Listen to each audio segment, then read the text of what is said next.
Good evening all over the world. Good evening to my dear subscribers and viewers.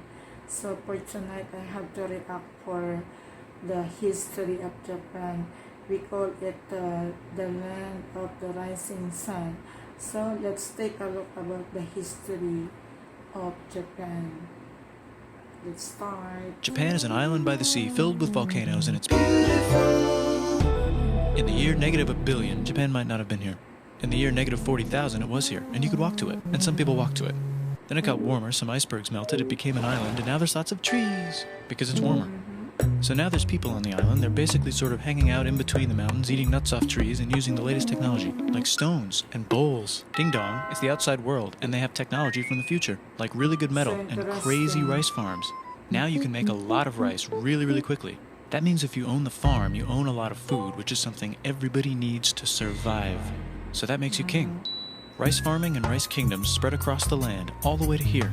The most important kingdoms were here, here, here, here, here, here, and here. But this one was the most important, ruled by a heavenly superperson, or emperor for short. Knock knock, get the door, it's religion. The new prince wants everyone to try this hot new religion from Biekt. Please try this religion, he said. No, said everybody. Try it, he said.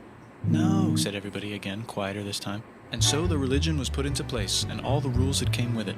Then the government was taken over by another clique, and they made some reforms, like making the government govern more, and making the government more like China's government, which is a government that governs more. Hi, China, they said. Hi, dipshit, said China. Can you call us something else other than dipshit, said Japan. Like what, said China. How about Sunrise Land, said Japan.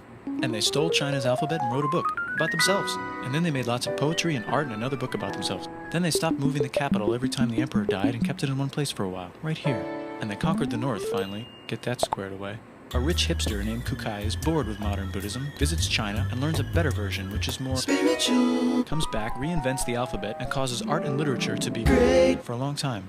And the royal palace turned into such a dream world of art that they really didn't give a shit about running the country.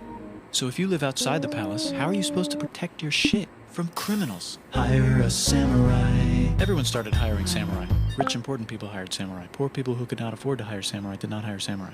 The samurai became organized and powerful, more powerful than the government, so they made their own military government. Here, they let the emperor still be emperor, but the shogun is actually in control. Breaking news, the Mongols have invaded China. We've invaded China, said the Mongols. Please respect us, or else we might invade you as well. Okay, said Japan. So the Mongols came over, ready for war, and died in a tornado. But they tried again, and had a nice time fighting with the Japanese, but then died in a tornado. Then the emperor overthrows the shogunate. Then the shogunate overthrows him back and moves to Kyoto and makes a new shogunate. And the emperor can still dress like an emperor if he wants, that's fine. Now there's more art. Like painting with less colors, collaborative poetry, plays, monkey fun, tea parties, gardening, architecture, flowers. It's time for who's going to be the next shogun. Usually it's the shogun's kid, but the shogun doesn't have a kid. So he tries to get his brother to quit being a monk and be the next shogun. He says okay, but then the shogun has a kid. So now who's it going to be? Vote now on your phones. And everyone voted so hard that the palace caught on fire and burned down. The shogun actually didn't care. He was off somewhere doing poetry. And the whole country broke into pieces. Everyone is fighting with each other for local power, and it's anybody's game. Knock knock, it's Europe. No, they're not here to take over. They just want to sell some shit, like clocks, and guns, and Jesus. So that's cool, but everyone's still fighting each other for control, now with guns. And wouldn't it be nice to control the capital, which right now is puppets, with no one controlling them? This clan is ready to make a run for it, but first they have to trample this smaller clan, which is in the way. Surprise, the smaller clan wins, and the leader of that clan steals the idea of invading the capital and invades the capital. And it goes very well. He's about halfway through conquering Japan when someone who works for him kills him, and then someone else who works for him kills them, and that guy finishes conquering Japan. And then he confiscated everybody's swords, and made some rules. And now I'm going to invade Korea, and then hopefully China, he said, and failed, and also died. But before he died, he told these 5 guys to take care of his 5-year-old son until he's old enough to be the next ruler of Japan. And the 5 guys said, yeah, right, it's not going to be this kid, it's going to be one of us, because we're grown-ups. And it's probably going to be this guy, who happens to be way more rich and powerful than the others.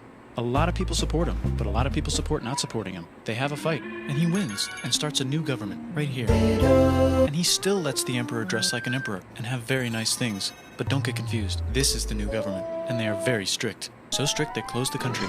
No one can leave, and no one can come in. Except for the Dutch, if they want to buy and sell shit, but they have to do it right here.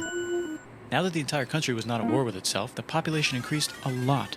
Business increased, schools were built, roads were built, everyone learned to read, books were published, there was poetry, plays, sexy times, puppet shows, and Dutch studies. People started to study European science from books they bought from the Dutch. We're talking geography, skeletons, physics, chemistry, astronomy, and maybe even electricity. Over time, the economic and cultural prosperity began to gradually slow down. Knock knock. It's the United States, with huge boats, with guns. Gunboats. Open the country. Stop having it be closed, said the United States.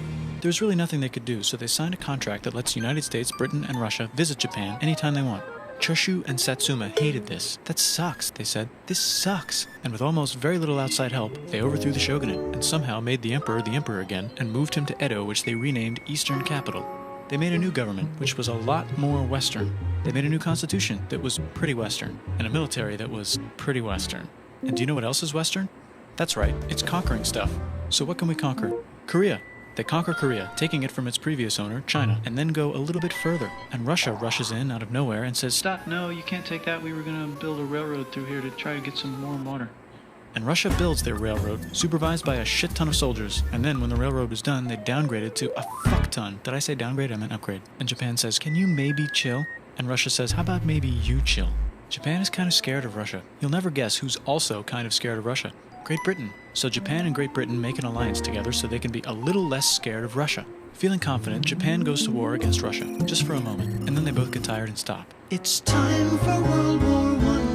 The world is about to have a war, because it's the 1900s and weapons are getting crazy, and all these empires are excited to try them out on each other. Meanwhile, Japan has been enjoying conquering stuff and wants more. And the next thing on their list is this part of China and lots of tiny islands. All that stuff belongs to Germany, which just had war declared on it by Britain because Britain was friends with Belgium, which was being trespassed by Germany in order to get to France to kick France's ass because France is friends with Russia, who was getting ready to kick Austria's ass because Austria was getting ready to kick Serbia's ass because someone from Serbia shot the leader of Austria's ass. Or actually shot him in the head.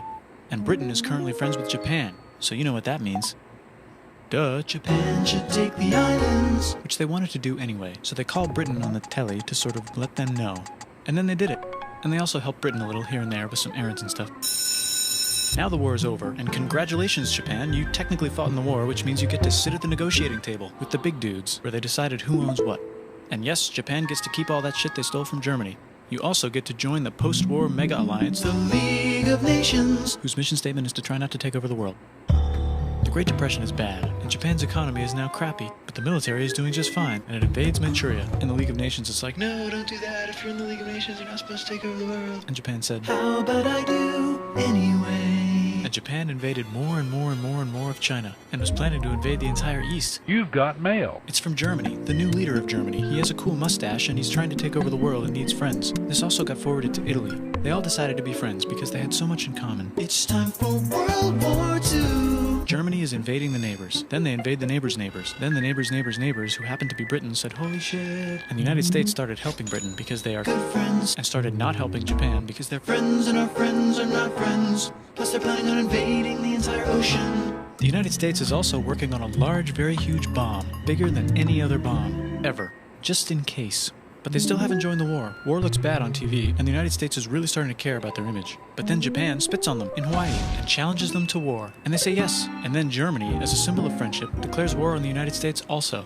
So the United States goes to war in Europe, and they help the gang chase Germany back into Germany. And they also start chasing Japan back into Japan. And they haven't used the bomb yet and are curious to see if it works, so they drop it on Japan. They actually drop two.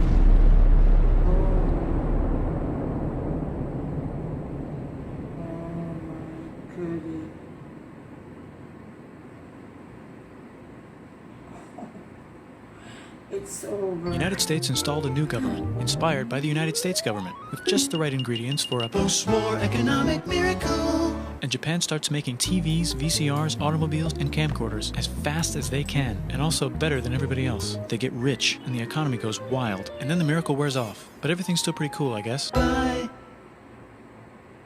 Oh. Phineas. Oh, that is the history of Japan. So, goodbye, konnichiwa.